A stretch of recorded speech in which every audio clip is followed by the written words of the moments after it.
Қарғам қара қазандай өкпең маған, өкпені ұмытушы ед көктемді адам. Болашағың жарқын боп тұру үшін бұрыла бермеу керек өткен адам.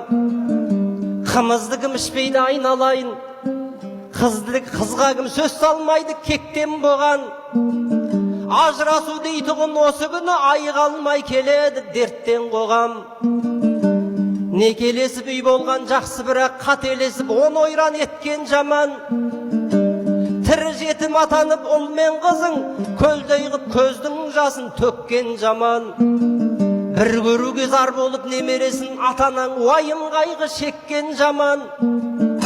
Қысқасы айтпағымды түсіндің ғой, шамдан ардай шыққан жоқ шектен балаң. Бұл күні мен жар сүйіп сен келім боп, қателеспей өткіздік өткел даман. Сондықтан аламын деп алмадың деп, жұлдызай жанымызда кектен боған. Алам деп айтқан адам жаман емес, алып ап сосын тастап кеткен жаман.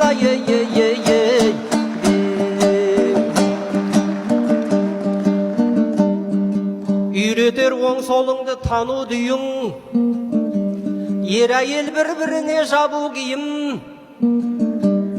Кей жігіт неге үйленбей жүрсін десең, деп жатады жақсы қыз табу қиын.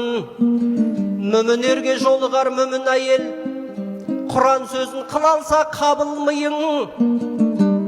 Алдымен өзімізді дұрыстайық, әйел алу емес қой алу бұйым.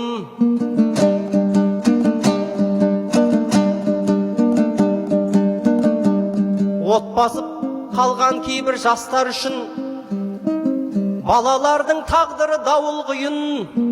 Некенің не екенін ұқпағаннан жетенің жұрнағында табу қиын. Алтын деп ойлап жүрсен кей жігітті әлеумет төлемейтін әлеумейін. Сондықтан да жігіттер ойланайық, жетімнің кім түсінер ауыр күйін. Отбасыға әке боп қалу оңай, отбасында әке боп қалу қиын.